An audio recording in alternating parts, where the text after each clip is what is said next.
Hey there, lovely soul. Welcome back to Noah's Stories. Have you ever wondered how love and resilience can heal even the deepest scars?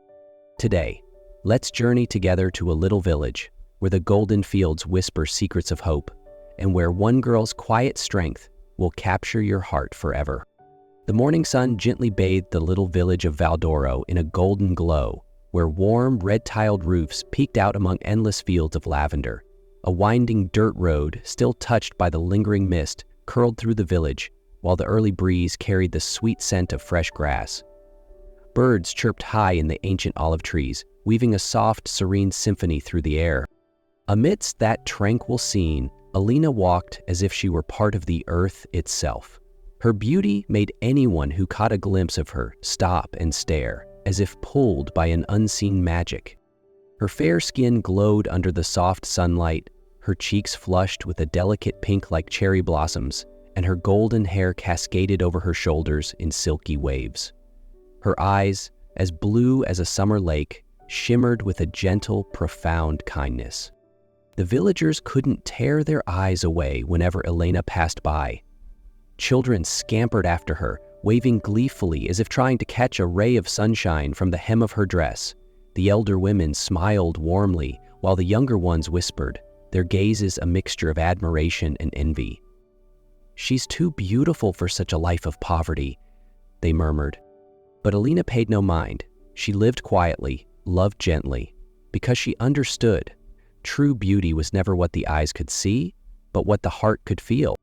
Although Elina's steps brought light to the village of Valdoro, behind her smile hid a life filled with quiet sorrow.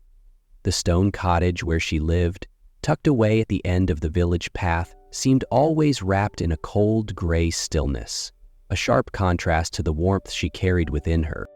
Since the passing of her real mother, Elena's world had changed forever. Her father, Pietro, once a master potter known for his artistry, had grown silent and distant. He drifted like a shadow among unfinished clay vessels, his heart hardened like the very stone he shaped. It was Lucia, the woman he hastily married afterward, who took control of the household with an iron grip. Lucia made no attempt to hide her disdain for Elina. Each day blurred into endless chores, sweeping the yard, fetching water, kneading heavy clay, her once delicate hands now roughened by the strain of hard labor.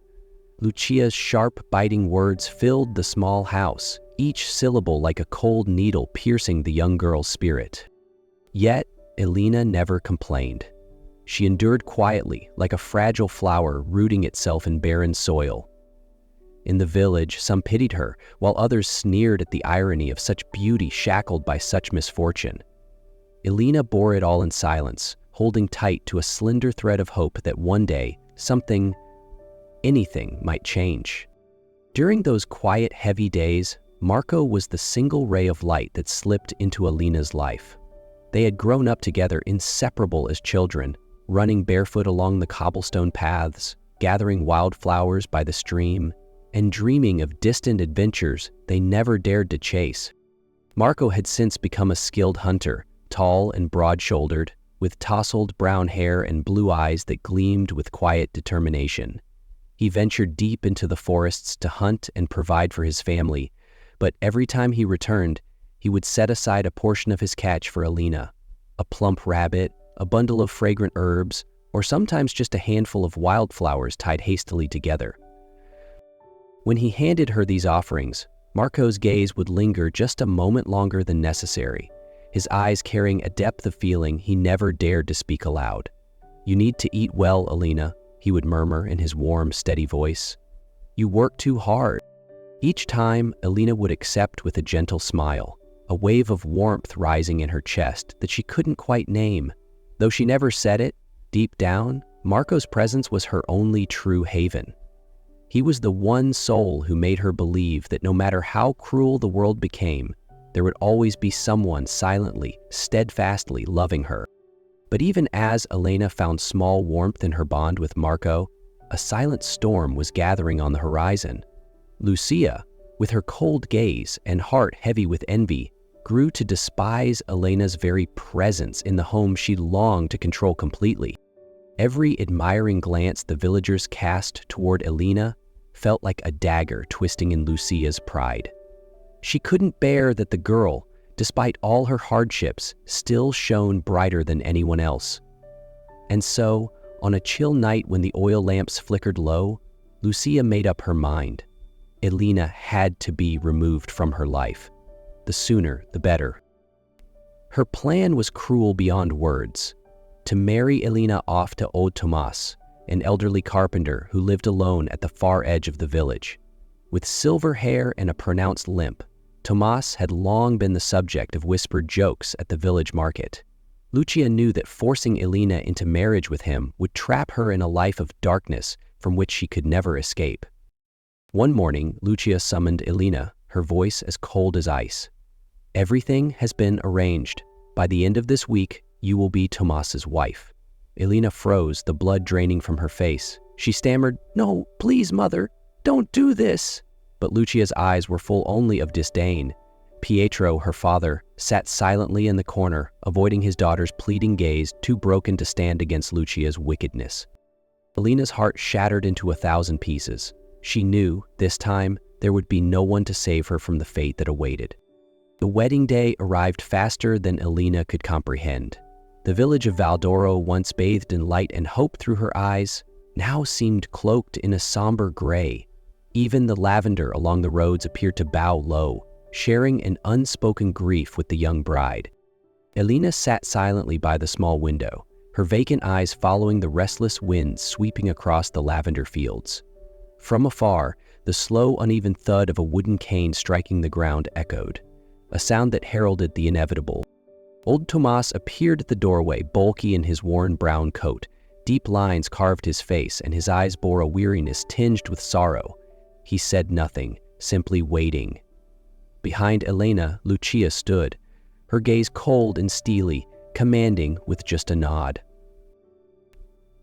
Swallowing hard, Elina rose like a shadow.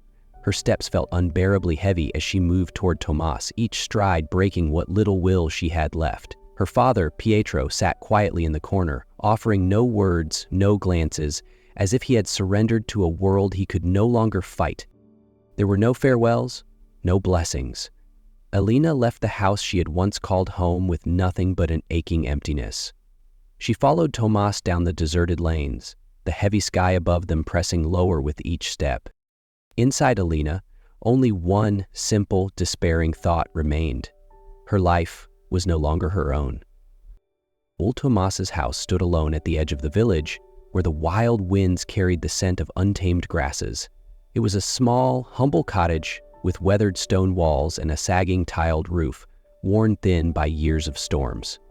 As Elina stepped inside, it felt as if she had crossed an invisible gate into captivity. In the first days, Tomas spoke almost nothing. He quietly prepared simple meals, leaving a portion on the table for Elina before retreating into his own silence. There were no prying eyes, no harsh words as she had once known, only a heavy, suffocating stillness that wrapped around her heart. At night, lying on the creaking wooden bed, Elina would listen to the slow, dragging steps of Tomas as he moved through the tiny house, the rhythmic thud of his cane echoing off the cold stone floor. She thought she would grow to despise him. Yet strangely, all she sensed was an aching sadness, a loneliness so deep it seemed to seep into the very walls. One evening, as Elina sat quietly by the fire, Tomas's voice broke the silence, rough, halting, dredged from the depths of his soul. "Perhaps it's time you knew the truth." Elina turned, the firelight flickering in her wide, stunned eyes. Tomas drew a long, shuddering breath and spoke, slowly, painfully, revealing that he was not merely the man Lucia had forced upon her. He was, in fact, her real father. The words struck Elina like a hammer blow. She sat frozen, unable to form a response. Tomas continued, each word weighted with regret. Years ago, his wealthy family had forbidden him from marrying her mother. Forced to leave, he lost her, and later, when he learned of Elina's birth, it was too late. Now this desperate act, was the only way he knew to rescue her from Lucia's cruelty. Elina buried her face in her hands, her tears spilling uncontrollably. She didn't know whether to hate him or forgive him, but deep inside she understood. All these years, sorrow and love had gnawed away at Tomas, shaping the broken man who sat before her now. In the days that followed, Elina moved through the little house like a ghost, avoiding Tomas' gaze, her heart weighed down by a tangled mass of emotions she couldn't begin to untangle. She was angry at him, angry that he had allowed her to grow up in misery, angry that he had chosen deception and coercion over trust. But beneath that anger was a deep, aching sadness, gnawing at the corners of her heart. Elina understood. Tomas was no villain. He was just a man crushed by regret, clinging desperately to a chance to make things right. There were nights when Elina sat silently by the fire, listening to Tomasi's frail, coughing fits from the adjoining room. The sound, weak and worn, pierced her heart like a quiet blade. She thought of the long years he had spent alone, drowning in remorse, and she felt something equally painful: pity. Forgiveness did not come easily to Elina. It wasn't a decision, it was a process, slow, agonizing, and soaked in tears. But with each passing day, the fury within her began to give way to something else: understanding. Elina could not yet bring herself to speak forgiveness aloud, but within her, a tiny seed had taken root, a fragile hope that, one day, she would be strong enough to truly forgive. And maybe, just maybe, to love the father who had lost so much. As time slipped by, Elina grew accustomed to the quiet rhythm of life in the little cottage at the village's edge. But the wounds inside her heart still festered, slow to heal. Sometimes she would sit for hours by the window, staring out across the endless fields of lavender, her mind heavy with questions that had no answers. It was during the days she felt most alone that Marco would appear. Like a habit, like an unspoken promise. He came without warning. He would leave small gifts on her doorstep: a basket of ripe red apples, a bundle of fragrant herbs, sometimes a clumsily knitted scarf still carrying the fresh scent of the woods. He never knocked, never asked for thanks. He only left traces of quiet care, then vanished into the waiting silence. One afternoon, Elina finally stepped outside, clutching the scarf that still smelled faintly of pine. She saw Marco standing not far away, beneath the broad branches of an old chestnut tree, his gaze patient, as if he had been waiting for her all along. When their eyes met, the walls Elina had so carefully built around herself began to crack. She walked toward him, slowly, cautiously, as if afraid that a single wrong step might shatter something fragile between them. "I thought you wouldn't come anymore," Elina whispered, her voice trembling slightly. Marco smiled, a soft, sad, but strangely warm smile. "I'll always be here, Elena," he said firmly. "Whether you forgive or not, whether you need me or not, I'll still be here." Those words, spoken without drama or demand, fell like a gentle rain upon Elina's parched soul. She broke down in tears, allowing herself for the first time to be fragile in front of another. Marco stepped closer, saying nothing, simply wrapping his arms gently around her. Elina pressed her face against his chest, feeling the steady beat of his heart through each breath. In that moment, Elina knew. Despite everything life had stolen from her, there remained a steadfast love, silent, enduring, and unconditional, a love that would wait for her until the day she was ready to embrace it. Ever since that afternoon with Marco, Elina felt the world around her slowly grow less cold, and gradually, like a spring brook thawing after a long winter, she began to open her heart to Tomas. He had always been gentle with her, never pushing, never demanding, simply there, patient, silent. Many evenings, Tomas would sit on the porch, gazing up at the vast starry sky, and one night, Elina chose to sit beside him. They sat in long, easy silence, listening to the distant murmur of the wind weaving through the trees. Then, Tomas spoke in his rough, weathered voice. "Did you know? Your mother loved nights like this."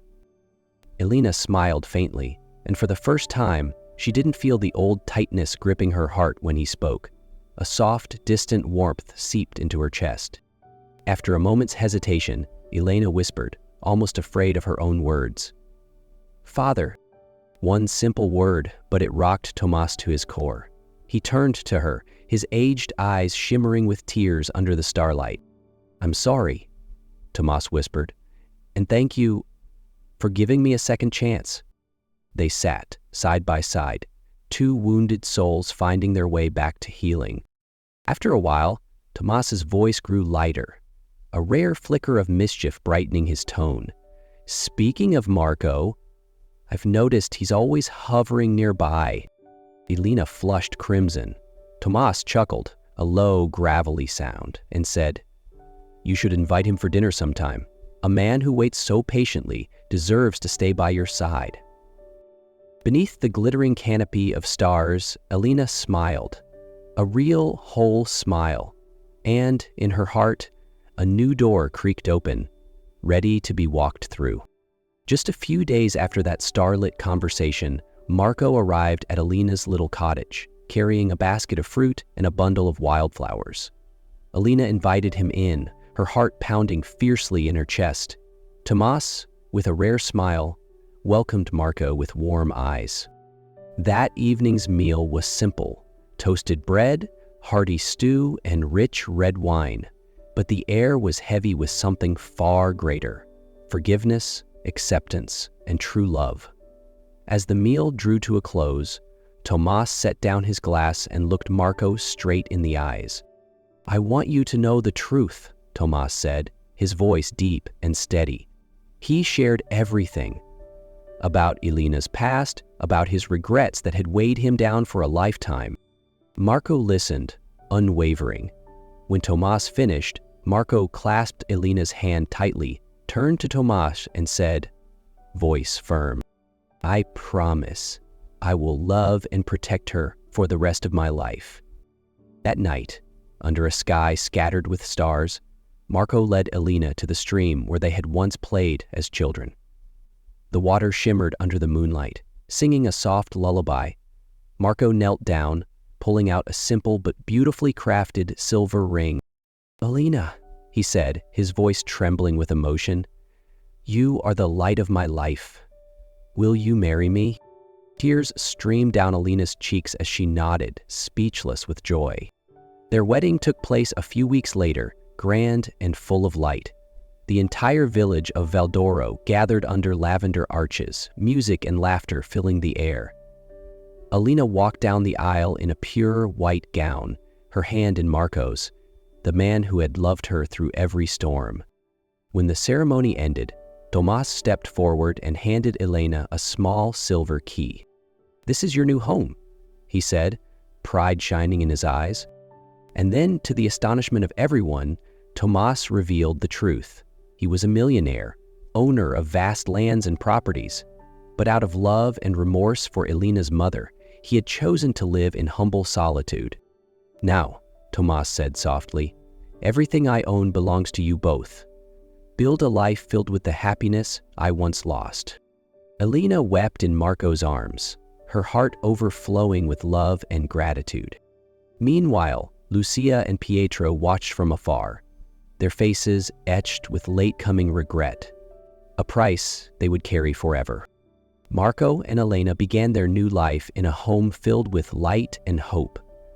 Their love, once forged in hardship, now shone brighter than ever, and their story whispered a timeless truth. True love and unwavering faith can overcome every trial, healing even the most broken of hearts. 6 years later, the house at the edge of Valdoro was filled with laughter and blooming flowers. The lives of Elina, Marco, and Tomas had settled into days of peace and boundless love. Elena remained ever devoted to Tomas. She cared for him with quiet gratitude. Every meal, every cup of tea, a silent act of reverence. Tomas, now thinner, but with a sparkle of simple happiness in his eyes, had found the kind of joy he thought he had lost forever. Elina and Marco had a little princess of their own, a daughter they named Anna. the name her mother had once cherished. Anna had golden hair and vivid blue eyes like her mother, but her radiant smile was all Marco's.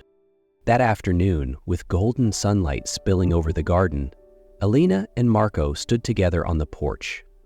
Before them, Tomas knelt beside little Anna, patiently guiding her tiny hands as they planted sprigs of lavender. Anna giggled brightly, and Tomas's weathered hands moved gently, carefully, as if tending to something infinitely precious.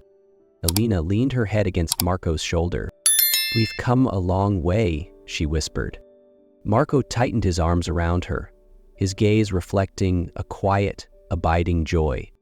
Amidst the sweeping fields of purple, their laughter rose into the air like a song, the song of love, family, and a springtime that would never end. And under the endless sky of Valdoro, their story lived on, a quiet testimony to the miracles that love can bring.